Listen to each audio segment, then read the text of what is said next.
Di video ini saya ingin memberikan pembahasan yang dimana Habib ini kebanyakan di Indonesia sekarang. Mereka kalau tidak bodoh ya membodohi. Karena alasannya mereka ini kalau pinter ya minteri, membodohi orang. Salah satunya di video yang ingin saya bahas kali ini. Dan kalian harus nonton ini sampai selesai. Karena apa? Ada beberapa fakta yang dimana kalau habaib ini sebenarnya di Indonesia kebanyakan menceritakan tentang keramat-keramat dari para leluhurnya yang halu, nipu, ngibul, dan membodohi. Kita langsung ke video dan kita nanti kupas faktanya. Habib Abdullah bin Umar bin Yahya.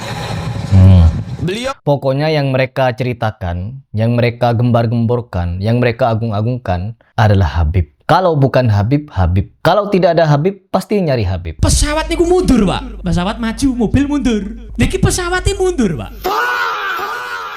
Salah satunya ini. memiliki guru Al-Habib Abdullah bin Tahir.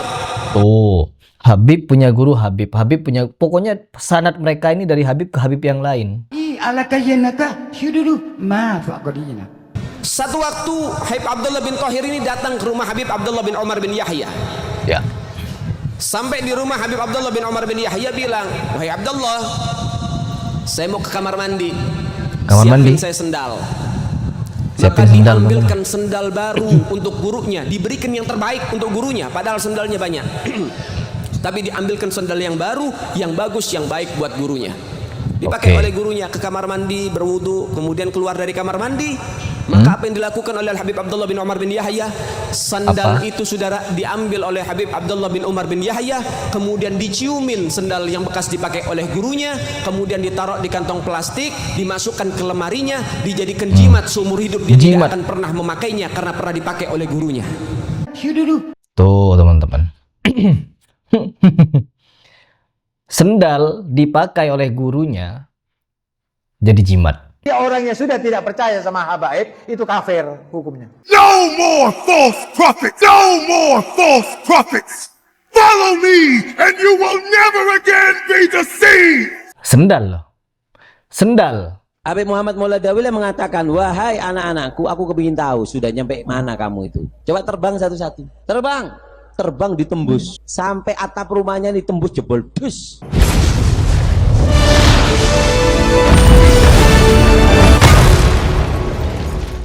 Dan ini ajaran Sufi. Sufi versi Habib yang di Indonesia sudah banyak mencetak para kiai, gus, ustadz yang dimana mengajarkan seperti ini juga, keramat, berkah, kualat.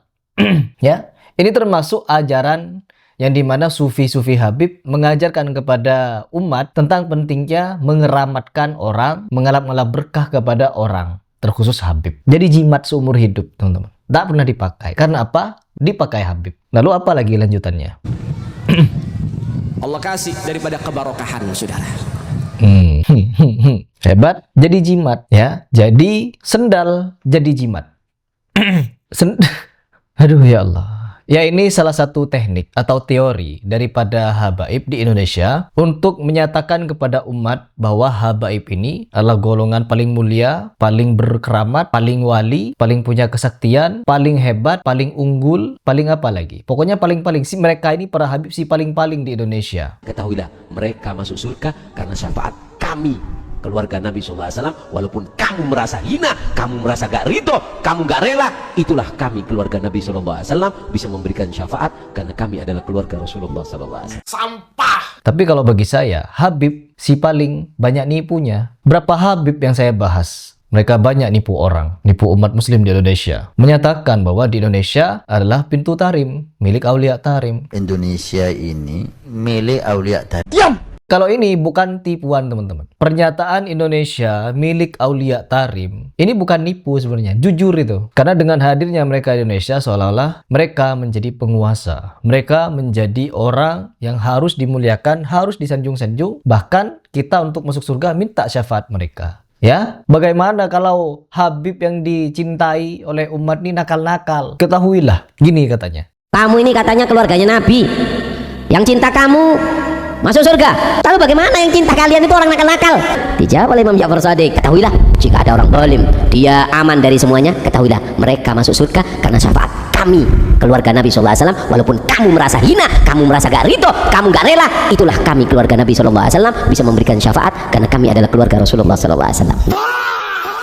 Apakah cuma satu Habib yang menyatakan seperti itu? Enggak. Mencintai mereka wajib, meskipun mereka sesat, meskipun mereka zalim, meskipun mereka bermaksiat, meskipun mereka fasik. Mencintai ahlul bait berarti hukumnya fardu, wajib, sama kayak ente sholat 5 waktu, fardu. Mau alirannya sesat, mau dia itu bodoh, mau dia itu bukan orang bener-bener orang ahli maksiat, tetap itu keturunan Nabi. Wajib cinta mereka. Karena apa? Cucu Nabi. Jadi doktrin cucu Nabi kepada umat muslim Indonesia membuat umat ini semakin mundur IQ-nya, makin jeblok, makin bodoh, dibodohi.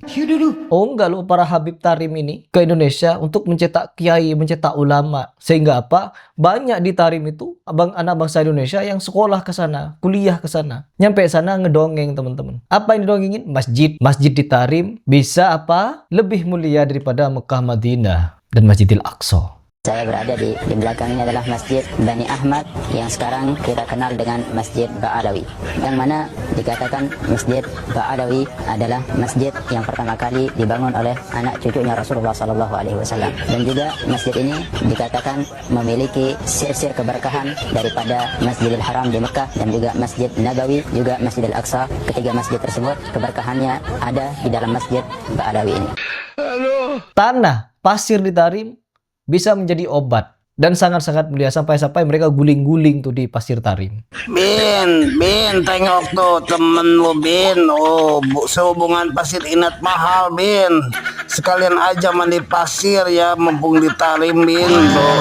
Itu anak bangsa sekolah ke sana jadi halu, dungu, oknum. Meskipun membeludak kita sebut oknum. Dan ini bukan satu-satunya. Ada yang lebih membagongkan lagi ceramah halu dari para habaib yang dimana membuat akal anak bangsa semakin sontoloyo. Kita simak. Malaikat, saya mau masuk surga deket inian, surga Firdaus.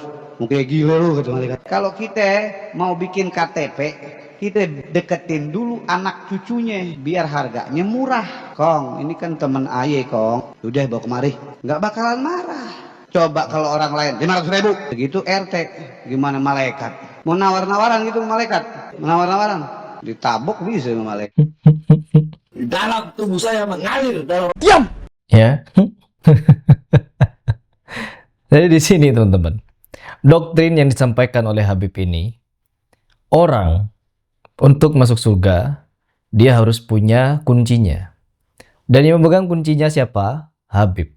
Jadi kalau mau berbicara, siapa yang sebenarnya ngeklaim bahwa mereka pengkafling surga? Oh, Wahabi itu pengeklaim surga. Padahal tidak pernah orang-orang Salafi ngaku bahwa mereka punya kunci surga, ngeklaim bahwa surga harus lewat mereka. Enggak. Orang-orang Salafi cuma menyampaikan, kalau kalian ingin beragama, beragamalah dengan cara yang sederhana saja. Ikuti Al-Quran dan hadis. Kalau tidak ada perintah di Al-Quran dan hadis, jangan kerjakan. Sederhana. Mereka ini mengajak beragama dengan cara yang sederhana. Tapi yang ada di Indonesia bukan menyederhanakan agama, tapi memperruwet agama dengan berbagai macam ajaran-ajaran takhayul, bid'ah, khurafat, syirik, dan lain sebagainya. Memperruwet agama. Yang di pinggir pantai melakukan berbagai macam kesyirikan di pantai sampai ke laut. Yang di pinggir-pinggir hutan, ada yang ke hutan ngalap-ngalap berkah ke pohon-pohon. Yang dekat kuburan ngalap-ngalap berkah ke kuburan. Yang dekat Habib, didoktrin kalau kalian ingin masuk surga ikuti Habib. Tidak ikut Habib sesat. Tak percaya Habib neraka. Jadi doktrin-doktrin semacam ini semakin banyak membodohi umat. Karena apa? Seolah-olah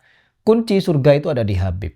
Apa gak semakin bodoh umat dibuatnya? Apa gak semakin dungu umat dibuatnya? Oh, Harry Pas kok mendungu-dungukan orang yang ikut Habib? Karena buktinya memang, kalau pengikut Habib ini tidak membohongi orang demi membela Habibnya, mereka membohongi diri mereka sendiri. Buktinya apa? Ketika Harry Pas menentang Bahar Smith. Bahar Smith yang sudah terciduk, nipu, bohong, berdusta atas nama Allah, berdusta atas nama Nabi. Kita beberkan di depan publik agar apa? Agar mereka nyadar, bertaubat, dan meninggalkan ajaran Habib Bahar, karena Baharnya sendiri tak mau berdiskusi secara langsung dengan Harry Plus, tak mau bertemu dengan Harry Plus untuk menyelesaikan persoalan yang dimana dia ini mengajarkan kepada umat tentang hadis-hadis yang sejatinya dusta, berbohong atas nama Nabi. Ada ancaman dari Nabi, teman-teman. Orang yang berdusta atas nama Nabi secara terang-terangan, maka mereka akan mempersiapkan kursinya di neraka. Ada hadis seperti itu. Kita ingin mengajak agar mereka selamat dari neraka. Karena apa? Membela kezoliman, membela kemungkaran, membela orang yang doyan berdusta atas nama Allah dan Rasulnya. Apa yang mereka lakukan? Menghujat Harry Pras, ngata-ngatain Harry Pras, sok suci, sok bener. Kalau memang Harry Pras dikatain sok bener, monggo Pak Bahar itu ngadep Harry Pras, tentukan jadwalnya kapan. Kan tinggal pembuktian. Kalau Harry Pras salah, Harry Pras tinggal minta maaf dan hapus semua video yang membahas yang bersangkutan. Tapi yang bersangkutan takut. Jadi begitulah teman-teman. Kalau mereka tidak membohongi orang demi memuliakan orang Tarim ini, mereka membohongi diri mereka sendiri karena tahu orang yang dipuja-pujinya, diikutinya pendusta, pembohong, pendongeng. Jadi cara satu-satunya adalah membohongi orang lain dan membohongi diri sendiri. Untuk apa? Memuliakan orang yang mereka anggap sebagai cucu Nabi, cucu palsu Nabi bagi saya mereka. Ini dua video bukti kalau para habaib di Indonesia banyak membodohi dan mendoktrin cinta berlebihan kepada mereka. Dicatat agar kalian tahu dan sebarkan kepada orang-orang yang belum terdoktrin ajaran Habib agar mereka berhati-hati dengan ajaran Habib, gak ikut-ikutan ajaran Habib, majelis-majelisan Habib yang sejatinya banyak nyanyi-nyanyi, dongeng-dongeng dan berbagai macam hal yang menentang syariat itu.